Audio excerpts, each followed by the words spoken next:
All right, everybody. Hello again, adventurers, and welcome to another exciting episode of D&D Deep Dive, the show where we dive deep into classes, subclasses, and other features so that you can get the most out of them when you're using them at your own table or abroad.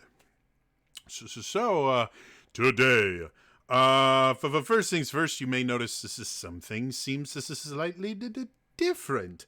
And if you're wondering why that is, I got a new chair. It's very big and fluffy and leather, but because I have a degenerative hip disorder, and literally every other chair I've sat in has made it worse.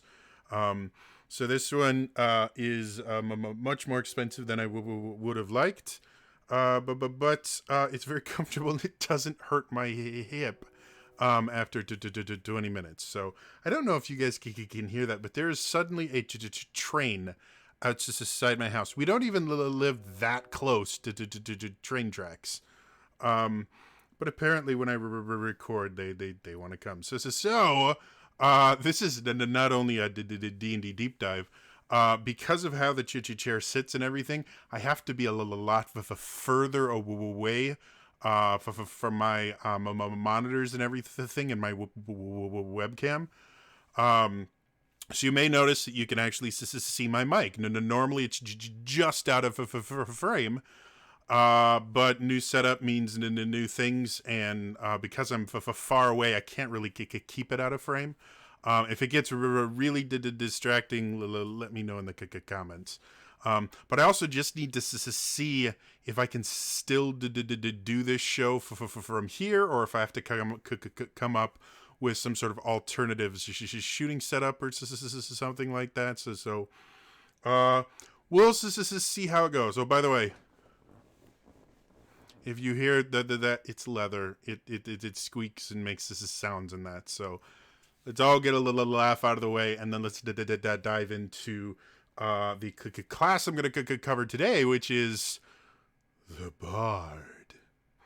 So the last four episodes of this have all been about feats, because there's a lot of them, and I decided there are still, as of before recording this, there's still the three classes I have not covered, which are the Bard, the Cleric, and the Wizard. You noticed they're all full caster classes. Full casters are really complicated to talk about, because the spells you pick massively change the class, and each class will have somewhere around like 30 or 40 different spells over 9 different levels that you can choose from.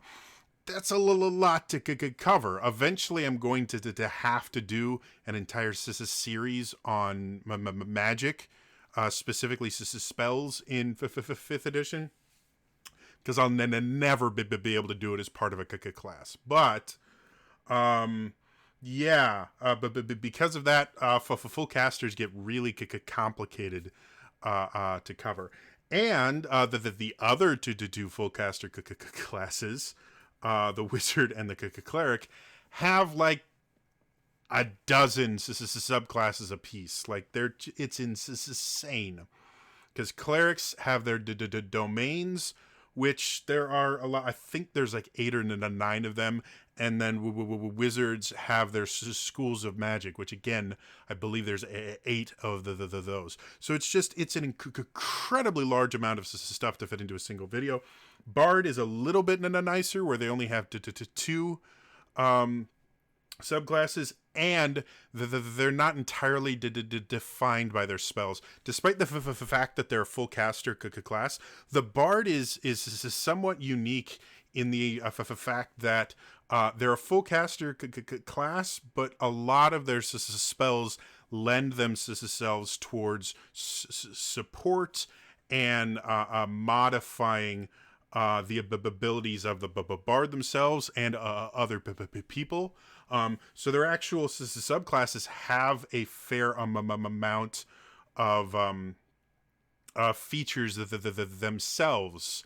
So it's an interesting class in general. So let's dive into it. For first things first, kind of the over view of the bard. A lot of people, when they think bard, they think of like the dandelion from the Witcher, which is a pretty good approximation of a bard. But that's not 100% of what a bard is. Like a lot of people, even well versed role players, will play this bard. Will play bards in general as hyper charismatic. They flirt with everything and the things like that, and that's not that is a kind of bard you can play. It's not the whole story. There's a lot of different things you can, or a lot of different types of characters you can create from a bard that fit into it really, really well.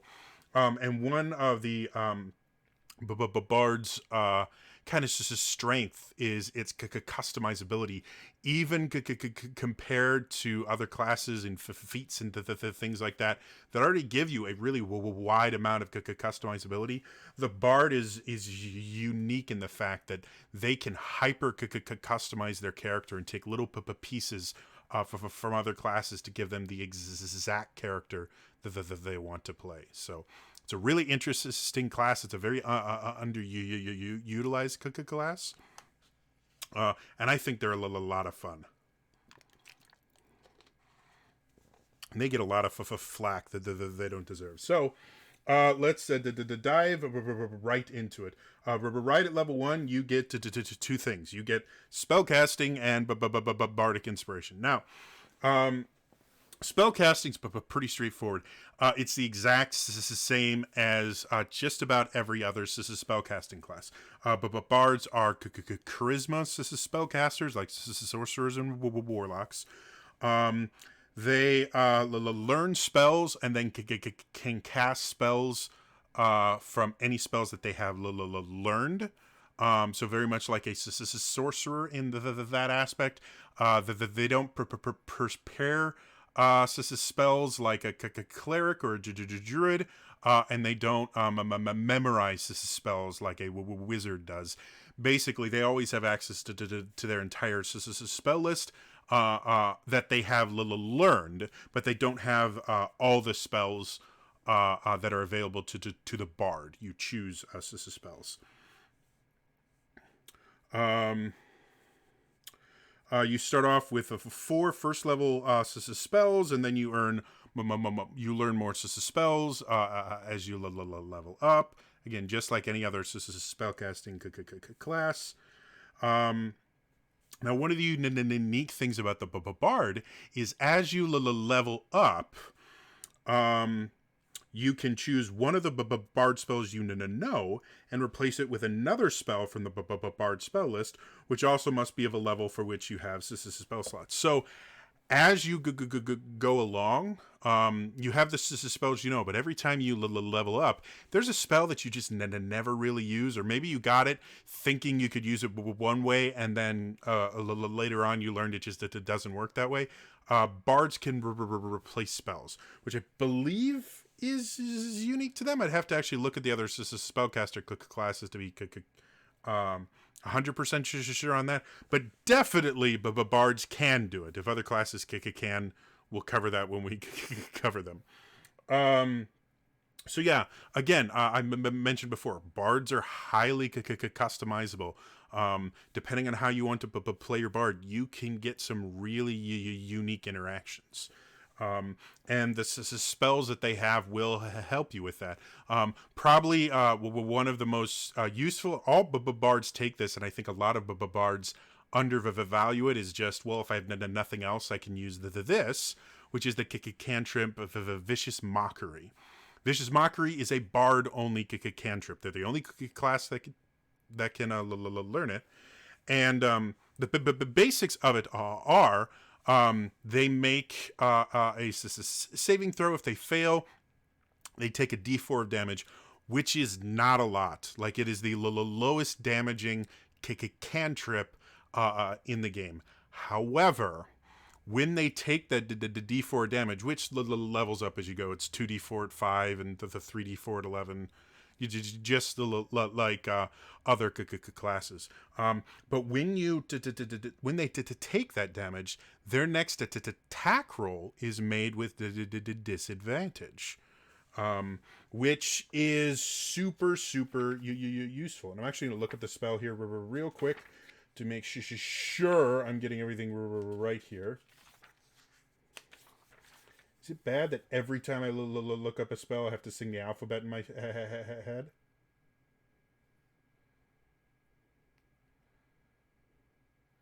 Really? T-U.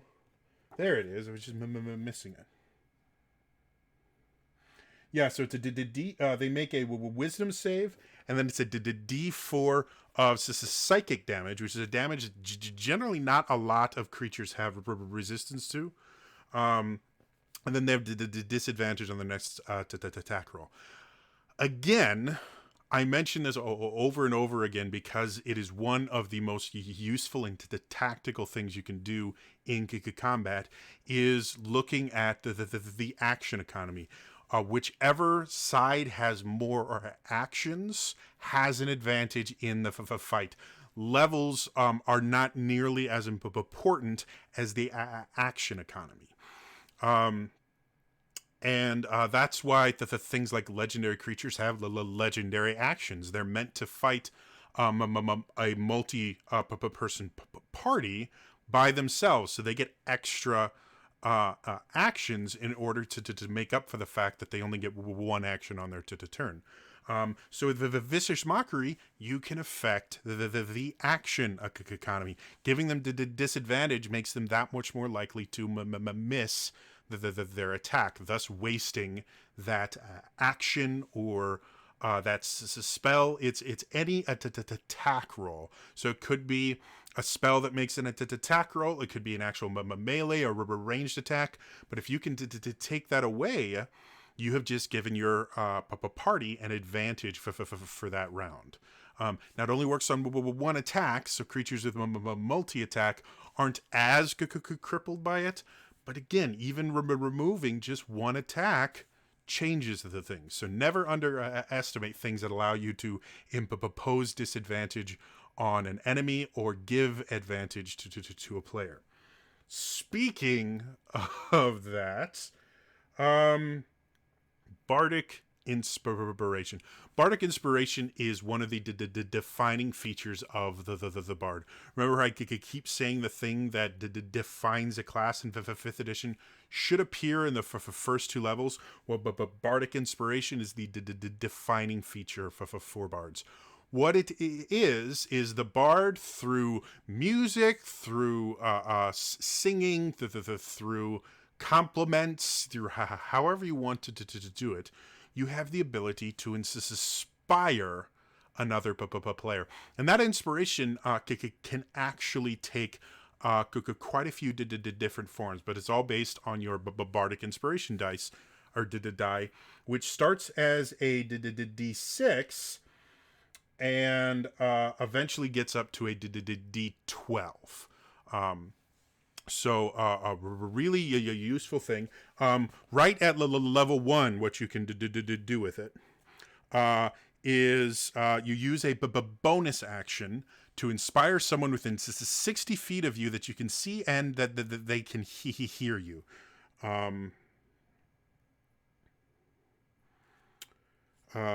Once within the next 10 minutes, the creature can roll the die and add the number rolled to one ability check, attack roll, or saving throw it makes. And they can wait to roll the d20 to choose whether or not they want to use their die.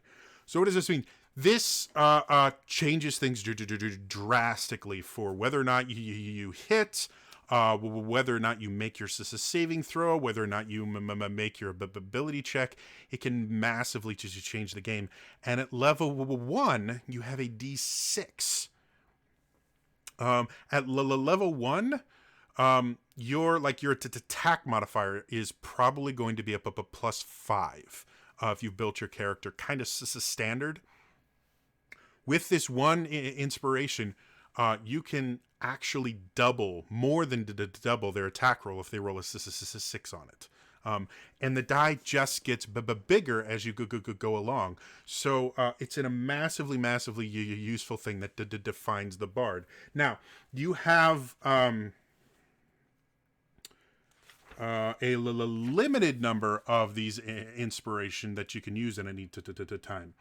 It's equal to your charisma modifier, so increasing your charisma modifier is super important for Bard.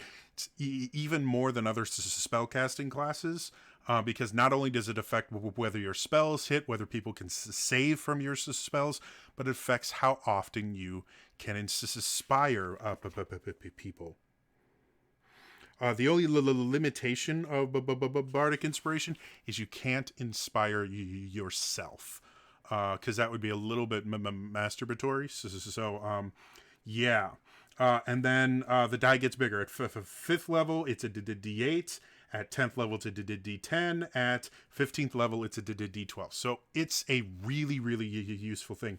And one of the things you will see in both the Bard colleges, which are their subclasses, is they will modify how you can use that Bardic Inspiration. So to give it even more utility. So now we get on to level 2. You get what's called Jack of all trades. This is another thing that bards have been known for since they were introduced. Back in, I think it was 2nd edition where you first started seeing bards. And if I remember correctly, they might have shown up in advanced D&D for 1st edition. But at one point they were a kind of rogue, and then they were thrown off into their own separate thing.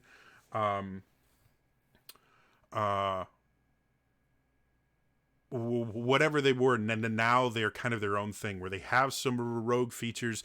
They have a lot of spellcasting features. They're much more heavily spellcasters in 5th edition than they were in previous editions. But the other thing that they're known for is this ability called Jack of all trades. Bards are known to be kind of jacks of all trades, masters of none. Where in this, they're not masters of none. They're actually really good. But what Jack of all trades does is you can add half your proficiency bonus, rounded down, to any ability checks you make that don't already include your proficiency bonus. So any skill that you aren't already proficient in, you're not already trained in, you can add half your proficiency bonus, which at 1st level or 2nd level isn't a lot. That's 1. But your proficiency bonus is 2, so you're not losing that much. But as you get higher and higher, your rolls on average, even on the stuff you're not good at as a bard, are going to be a lot higher than your allies, simply because you get to add stuff where no one else does. As you get generally, once you get above into the tier 2, you generally don't have negative skill modifiers. Whereas other classes, if you have if you have an 8 in intelligence, you're gonna have some negative ability modifiers. Rogues or bards don't. Because of that Jack of all trade, and that does give them the ability to be played a little bit riskier.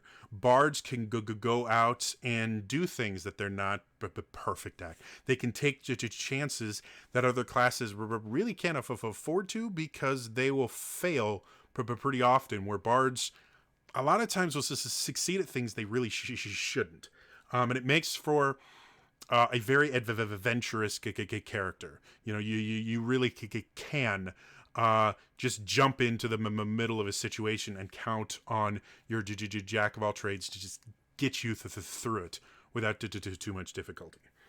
The other thing they get at this second level, which people love, is what's called this a Song of Rest. But basically, while everyone's taking a short rest, you can help them heal more. This is massively useful. But basically, what happens is when you take a short rest, you can roll your hit die to recover hit points. We talked about the durable feat, giving you the ability to just recover more from your hit dice. Well, the Song of Rest kind of does that similarly, but differently.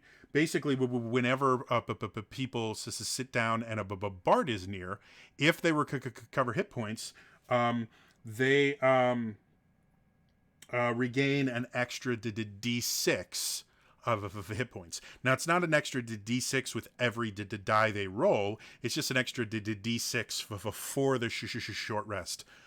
But that's an extra hit die that happens every time you take a short rest. It doesn't run out. It doesn't have limited uses. Just whenever you take a short rest. So especially in things like the dungeon delves and that, this can keep your party alive a lot longer. The other thing that's nice is the die gets bigger. At 9th level, it turns into a D8, D10 at the 13th level, and a D12 at the 17th level. Meaning this extra die can actually be bigger than any of the hit die for any class other than Barbarian. So massively useful, and it kind of builds on the idea of the like I mentioned before, the spells for the bard are very much kind of support boosting oriented, and the bard itself is designed to ensure your party is able to succeed as often as possible, not so much an individual base class. Next, at the third level, you choose your Bard College. We'll go over those at the end here, or after we're done with the class. And also at the third level, you get the other defining feature of the Bard. Now, this ability is shared with rogues. The ability is called Expertise. And I've mentioned it before. Basically, you get to choose with the Bard. You start with two skill proficiencies. You can choose two skills and add double your ability modifier, or your not ability modifier, proficiency modifier to checks with them. So just like rogues, if you choose stealth, you can roll the 30 35s for your stealth check and stuff like that at higher levels. Again, this kind of combines with that jack of all trades, where you're good at, you're decent just about everything, but there's those a few things that you are really good at, which again will add to that ability to kind of just throw your bard into situations and count on their skills to get out of it. A really fun build to get into is get expertise in deception. Having a character that can run into a situation and lie their way out of it constantly is a really fun, chaotic character to play, especially if you have a smart dungeon master that does more than just look at rolls. But because anyone that has done a significant amount of lying knows, the more lies you tell, the more difficult it is to keep the lies straight. And you actually use a different skill in real life. You use a different skill to lie than you do to remember what lies you use. And people that are really good liars and manipulators tend to be incredibly, not only incredibly intelligent and really, really good at kind of going off the fly and improvising, but they're also very, very meticulous, and they're able to kind of file the things away in their brain. And if you only have one of those skills, you generally are not a fantastic liar. Your skills will go into to other places. And the same thing it can be true here. So the DMs, if you do have a lying bard, something really, really fun to mess with both the player and the character is let them lie their ass off constantly, and then go like the full sitcom situation where you put them in a situation where they have to be around people that they've told different lies to, and they have to remember which lies they told to which person. And if the player is not super organized, they can go, well, my bard would know. I'll just roll a deception check to put the lie. And you go, no. If you want to lie to them, that's a deception check. If you want to remember which lie you told them, well, that's going to be an intelligence history check. And that will blow their mind, because they'll be like, well, no, I'm just super good at lying. Why can't? And just go with it and have a blast. Anyway, so slightly off to topic there. That's expertise, really, really useful. And again, you get it at level 3. Now, you get an extra, you get more expertise when you hit to the 10th level. You have to choose another 2 skills. So by the time you hit to the 10th level, you actually have 4 skills that you are an expert in. And that creates a very, very dangerous character for skills challenges and the things like that. For 4th level, just like every class, ability score improvement, either improve your ability scores or to take a feat. If you're wondering about how the feats work, go to my last 4 videos. We went over every single one in the PHB. For 5th level, normally Bartok Inspiration, and I should have mentioned this before, Bartok Inspiration resets on a long rest until 5th level, where it resets on a short rest. Again, you can use Bartok Inspiration a number of times equal to your charisma modifier. Now, every time you to take a short rest and use the Song of Rest, you get all of them back. So you can be even more liberal with your use of Bardic Inspiration, which again is kind of the defining feature of the Bard. So use it. Use it a lot.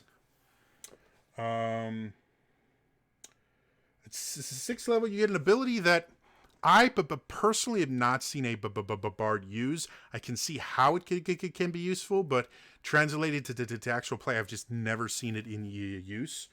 You get what's called counter charm. As an action, which is where this becomes a little bit difficult, because you can't do anything else other than this ability. So as an action, you can start up a performance that lasts until the end of your next turn. During that time, you and any friendly creatures within the 30 feet of you have advantage on saving throws against being frightened or charmed. Creature must be able to hear you get this benefit, and the performance ends early if you're incapacitated, blah, blah, blah, blah, blah, blah. Charmed and frightened. Frightened happens a lot at lower levels. As you get higher levels, it's just not as an effective status effect, simply because so many classes and spells make you immune to frightened. Paladins get an aura that makes it so people can't be frightened. There's a couple spells that give you advantage on wisdom saves and make you immune to the frightened condition. It's just not all that useful. And getting at level 6, when you're just starting to get those abilities with other classes and forcing you to use your action, kind of reduces the effectiveness of it. Charm is a little bit more widely used, especially by things like vampires, I can't remember. Succubi. We'll use it. The things like that are heavy manipulators. There's some demons that can do it too. Charm effects will happen. However, again, there's other ways that can help you, including just being an elf. They have a natural resistance to charm effect. So, yeah, it's just not that useful. I would much rather see something that changes what they can use with their Bartok Inspiration, or gives them some new way to help their allies, other than giving them the advantage on saves on two things that there's already so many other abilities that help with that. So, you get a dud in there every so often. At the 10th level, this is where some of the hyper customization of the bard comes into effect. By the 10th level, you have plundered magical knowledge from a wide spectrum of disciplines. Choose 2 spells from any class, including this one. A spell you choose must be of a level you can cast, as shown on the bard table, or a cantrip. The chosen spells count as bard spells for you, and are included in the number of spells known column of the bard table. You learn 2 additional spells from any class at 14th, and again at 18th level. So basically, at the 10th level, 14th, and 18th level, the new spells, as you learn, can be from any class. That's a big deal. Things like bards don't get fireball. They don't get lightning bolt. They really are not heavy on direct damage attacks spells. So if you want to make your bard a more combat-oriented bard with more, just straight up damaging spells, pick the damaging spells. And pick any damaging spells. One of the unique things with bards is this lets you take things like Warlock Spells, which are designed to be used with Warlock's spell slots. Well, when you're a bard, you can use these spells without having that limitation of only a maximum of 4 spell slots ever at one time, and can really do some cool things. Or taking things like a Hunter's Mark, which is a hunter-only spell, other than the Vengeance Paladins get it as well. But it's a defining feature of the Hunter. You can take that. You can take Druid cantrips, or Druid spells like... I think Flame Saber is a Druid spell if you want to have some melee abilities. Like, there's just so many different things you can do. And that really feeds into the hyper customizability of the bard. You want to be a melee bard and just rush into danger willy-nilly, but pick up armor of Agathis from the Warlock's spell slot. What it does is it gives you temporary hit points, and the higher you cast it, the more temporary hit points you get. However, it also does something else. Basically, if you could cast it at, I believe, for first level, you get 5 temporary hit points, and any creature that attacks you, as long as you have those temporary hit points, takes 5 ice damage, or for frost damage. When you cast it at higher levels, you just add on 5 hit points, I believe. I might keep getting the numbers wrong. I'll look it up, since I have the PHB in front of me, and it starts with A, so it's not even that far in.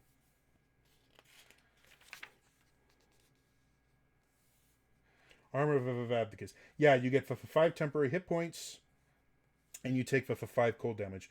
So every spell slot higher, you add on 5 hit points, and they get 5 extra damage. This is so.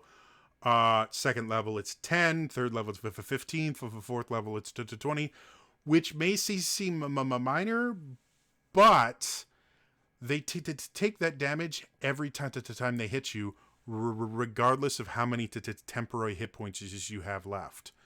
So if you cast it at 5th level, you've got 25 temporary hit points. And since someone comes up to you and multi-attacks you for 13 damage a piece, well, this is the second hit. We'll get rid of your temporary hit points and we'll cancel Armor of Agathis. However, both of those hits, they would take 25 cold damage. So you've just done 50 damage to them while they've only done 26 to you, and you used no reaction. You used nothing but their own attacks. And so when you look at the bard and you really look at the spells that are going to really add to your play style, you can create really interesting bards using that magical seekers thing. The final ability they get, the final class feature they get, but before we go into the colleges, is superior inspiration at the 20th level. When you roll initiative and have no uses of Bartok Inspiration left, you regain 1 use.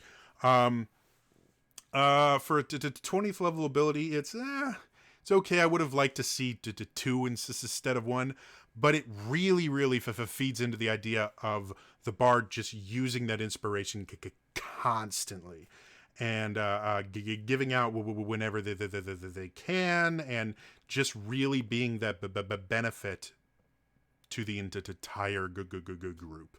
And by the time you're to the 20th level, that's a D12 that you're handing out. So really useful, game changing. It's one of the things that makes the bard so powerful when played correctly. So, bard colleges. There are 2 colleges. There's College of Lore and there's College of Valor. Lore is generally geared if you want to take your bard in a more caster-oriented field. Valor is designed if you want a little more up and personal bard that attacks a lot and does a lot of damage and things like that. Both are useful. Again, it depends on how you want to build your bard. College of Lore I've seen played a ton at tables. Valor not quite as often, but still really popular for people that just like for fighting. So let's go with what you get. With College of Lore, you get some bonus proficiencies, which is basically you get proficiency in the 3 more skills of your choice. So the Lore bard is crazy good at skill checks, just in general. You already, when you start a bard, where is it? You start with the 3 skills that you're proficient in. At the 3rd level, you choose College of Lore. You get another 3. Generally, your background will give you another 2 proficiencies. So you could have 8 skill proficiencies without too much difficulty, and bards are not limited like other classes where we'll go choose 2 skills from these. Bards just choose any 3 skills, and then lower bards just choose any more 3 skills. Again, you can really customize this character. You want a really kind of acrobatic bard, give him dexterity acrobatics, give him Give him some give him some stealth, maybe some sleight of hand to be very good with that.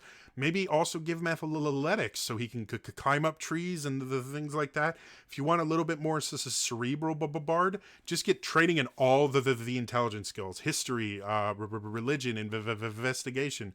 You want the ultimate trap finding bard. Give him training in perception and investigation, and to take a background that gives you proficiencies in the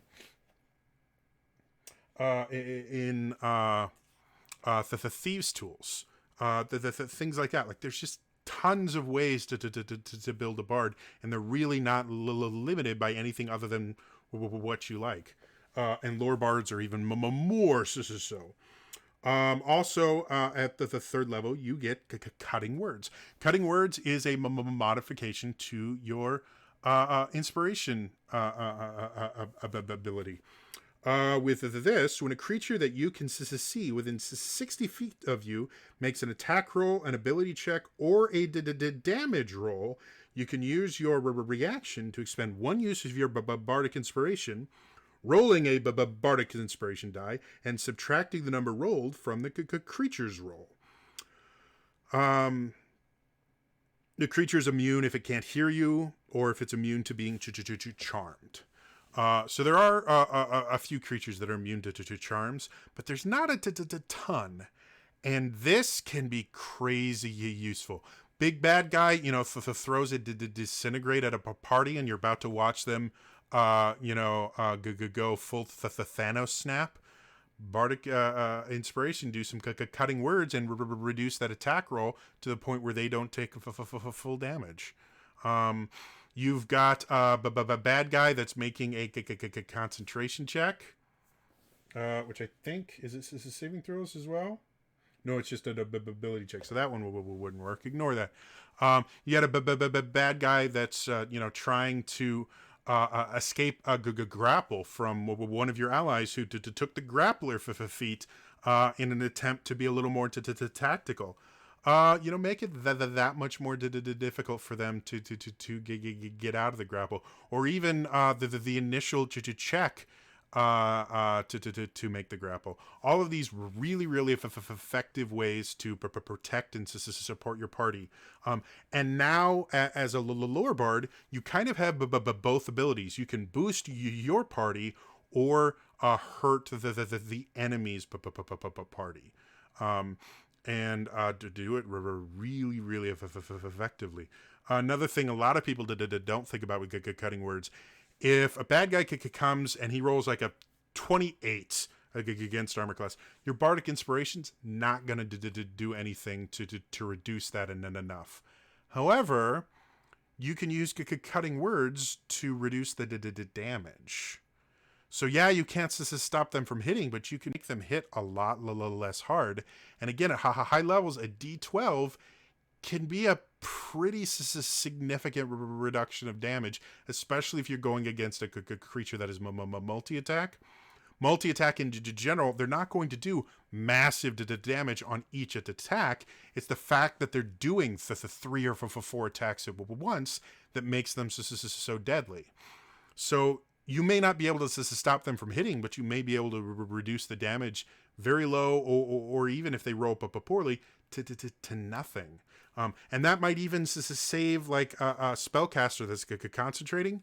If they get hit, but it does no damage, there's no concentration check. You have to take damage. This is super useful. At 6th level, you get what's called additional magical secrets. And this is where it leans really heavy into the spellcaster bard. You learn to do 2 spells of your choice from any class. Chosen spells counted bard spells, but don't count against the number of bard spells you know. So unlike magical secrets, where it's just, okay, well, the spells you learn on these specific turns can be from anywhere, these are just extra spells that you learn.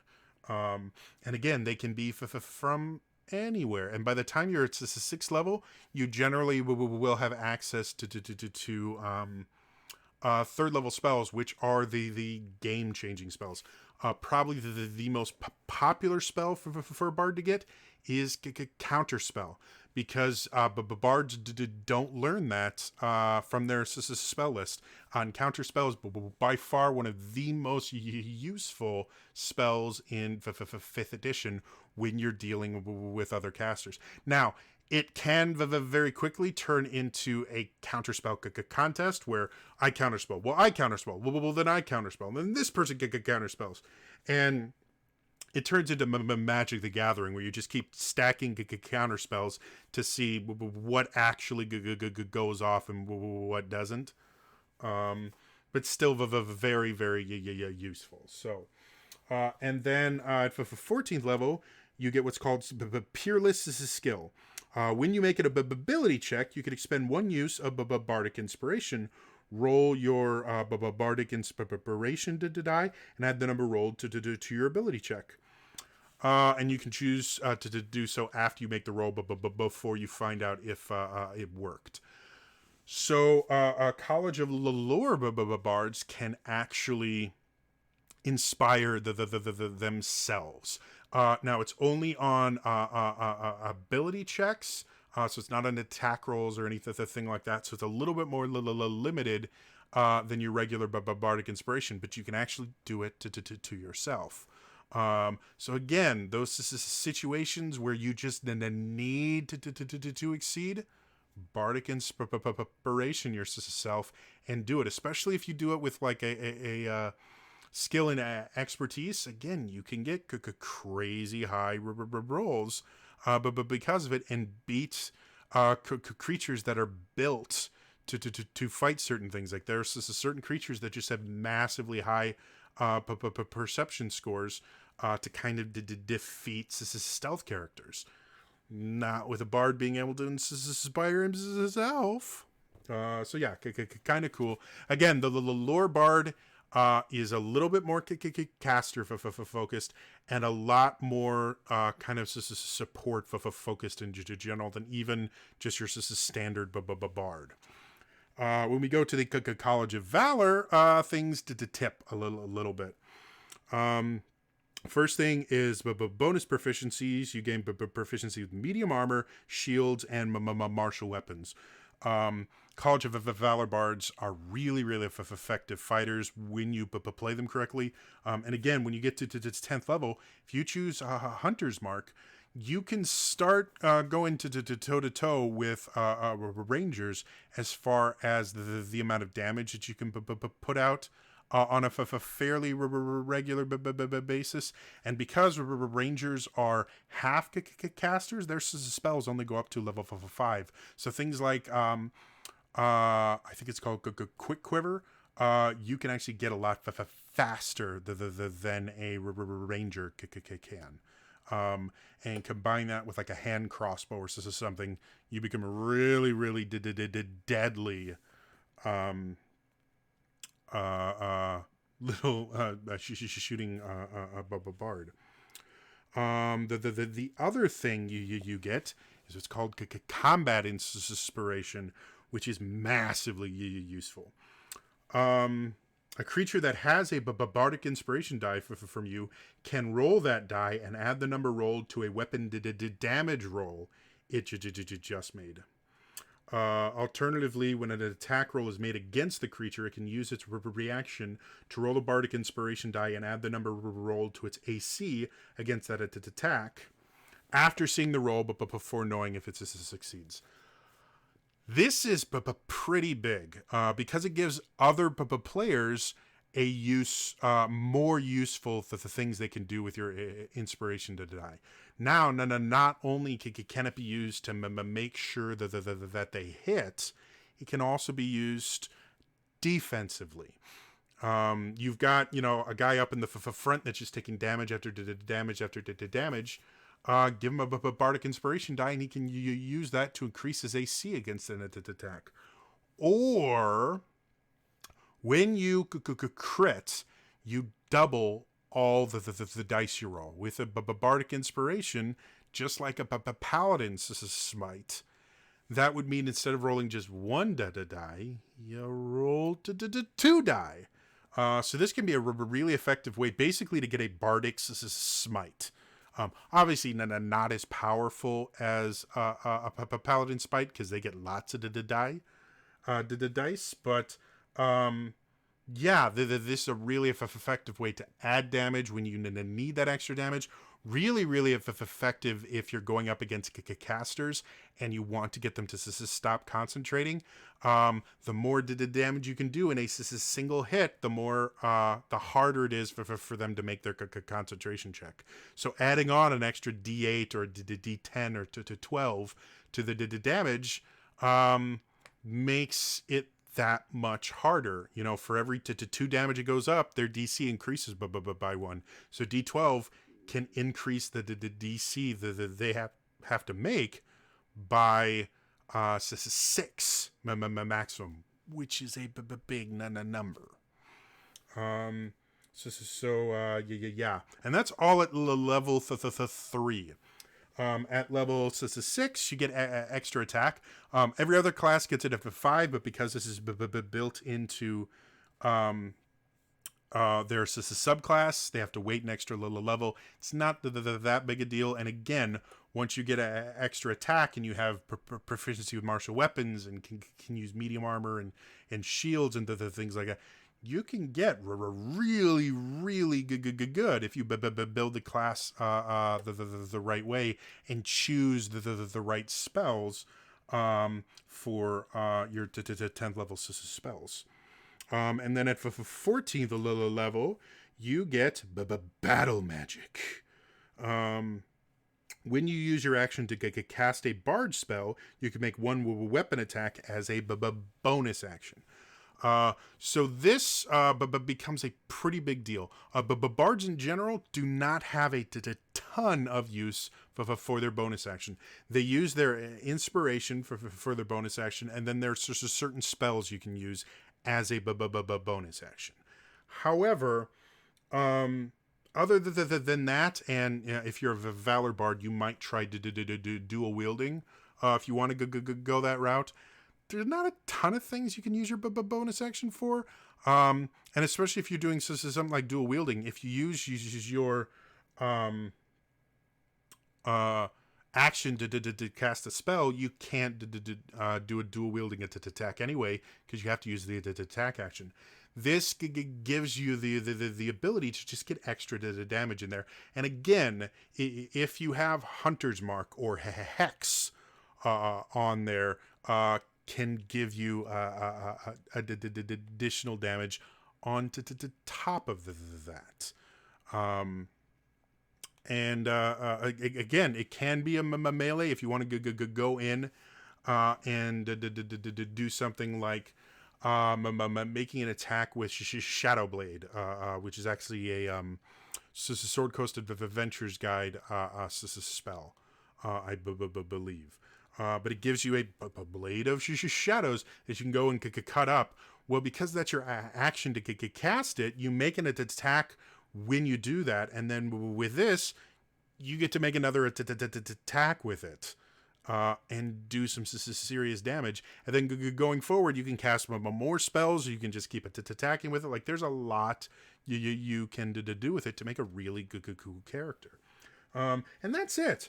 The Bard is not incredibly complex in the book itself, because so much of the complexity of the Bard comes from spell choices, specifically the spells that are not Bard spells that you can choose. You want to play a really unique Valor Bard, to take Spiritual Weapon from the Cleric second level spell list and cast it at level 4 or 5.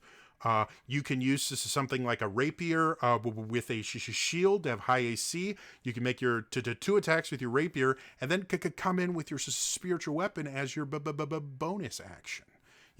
Interesting combinations like that will make your bard play really, really uniquely and be a real bonus to the group. And don't forget, when you're playing the bard, remember that your group is just as important to support as yourself. So when you're choosing those spells, don't feel bad about choosing a spell that won't really benefit your playstyle at all, but will really benefit another character. You know, if you have a monk that just likes to run in and then just gets the snot beat out of them, you know, maybe getting, I can't remember what it's called. I think it's spiritual armor. So something like it's a cleric spell that increases someone else's AC. Maybe that's what you want to do. Or you have a paladin that already has a really high armor class and you just want to turn them into just a massive wall of impenetrable stuff. To do the same thing. Again, there's just so much you can do with a bard, and it's just so customizable to any group that you really it's really hard to find a situation where a bard is not useful in the 5th edition, which is a pretty big change from earlier editions where bards did develop a kind of a bad reputation of being jack of all trades and a master of none. They could do a lot of different things, but nothing that they did very well at all. And they had a fair amount of spells, but none of their spells were really all that useful other than in certain situations. The 5th edition bard is such a massive upgrade and makes it a really fun class to play. Anyway, that's the bard. In the comments below, let me know, first of all, if you've played a bard or if you had bards in your party. What were some of the things you liked about it? What were some of the things that you didn't like about it? Maybe you had someone that just really wasn't playing it well, or maybe just their specific play style for their bard wasn't working in the group, or you had someone that played it really well and made it kind of an integral part of the party that you guys really couldn't do without. The other things I need in the comments below: how do you like the new setup? Can you hear me? Do I look nice? I've had to change camera settings and do some zooming and stuff so that you don't see just the massive waste of space the rest of me is. So yeah, let me know in the comments down below. Otherwise, that's all for me today, and I will see you guys next time. All right, bye bye.